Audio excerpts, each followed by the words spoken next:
விவாதங்களை சண்டையின்றி முடிப்பது எப்படி? நண்பர்களே, எல்லோருடைய வாழ்க்கையிலும் விவாதங்கள் என்பது தவிர்க்க முடியாத ஒன்று. அது கணவன் மனைவிக்குள்ளாக இருக்கலாம், நண்பர்களிடம் இருக்கலாம், அல்லது அலுவலகத்தில் இருக்கலாம். பல நேரங்களில் ஒரு சாதாரண பேச்சு தேவையில்லாத சண்டையில் போய் முடியும்.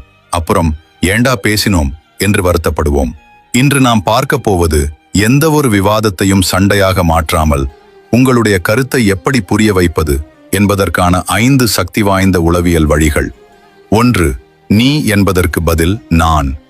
முதலில் உங்கள் வார்த்தைகளை மாற்றுங்கள்.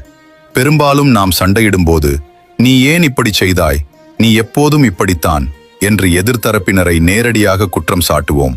You statement. இது அவர்களை பாதுகாப்பற்ற நிலைக்கு தள்ளி கோபத்தை உண்டாக்கும்.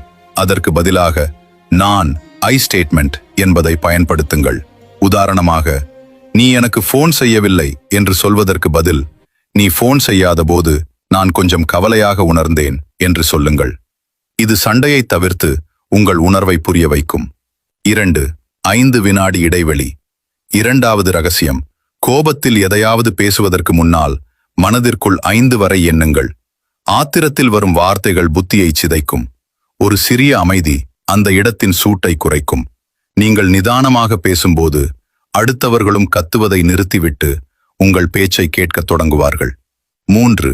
சரியானவர் யார் என்பதில் அதிக கவனம் வேண்டாம். மூன்றாவது விஷயம், யார் சொல்வது சரி என்பதை விட எது சரி என்பதில் கவனம் செலுத்துங்கள். விவாதம் என்பது ஒரு போர்க்களம் அல்ல. அங்கு ஜெயிக்க வேண்டிய அவசியமில்லை. நான் சொல்வதுதான் சரி என்று பிடிவாதம் பிடிப்பதை விட ஒரு நடுநிலையான தீர்வை நோக்கி பேசுங்கள். உன் தரப்பிலும் நியாயம் இருக்கிறது, இதை நாம் எப்படி சரி செய்யலாம் என்று கேட்டு பாருங்கள். 4. உடல் மொழி. உளவியல் ரீதியாக உங்கள் உடல் மொழி முக்கியமானது. கைகளை கட்டிக்கொண்டு பேசுவது அல்லது விரல்களை நீட்டி பேசுவது எதிராளியை ஆத்திரப்படுத்தும். கைகளை தளர்வாக வைத்து நேருக்கு நேர் பார்த்து மென்மையான குரலில் பேசுங்கள். உங்கள் குரல் உயரும்போது சண்டையின் தீவிரம் தானாகவே கூடிவிடும் என்பதை நினைவில் கொள்ளுங்கள். 5. எப்போது நிறுத்த வேண்டும் என தெரிந்திருக்க வேண்டும். கடைசியாக, சில நேரங்களில் விவாதம் கையை மீறி போகிறது என்று தெரிந்தால், இப்போது நாம் இருவரும் கோபமாக இருக்கிறோம், சற்று நேரம் கழித்து பேசலாமா என்று நாகரீகமாக விலகிவிடுங்கள்.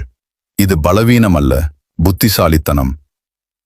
உறவுகளை காப்பாற்றிக் கொள்ள ஒரு விவாதத்தில் தோற்றுப்போவது தவறில்லை. இந்த 5 டிப்ஸையும் முயற்சி செய்து பாருங்கள். உங்கள் அனுபவம் என்ன என்பதை கமெண்ட் செய்யுங்கள். இந்த வீடியோ பயனுடையதாக இருந்தால் உங்கள் அன்புக்குரியவர்களுக்கும் ஷேர் பண்ணுங்க.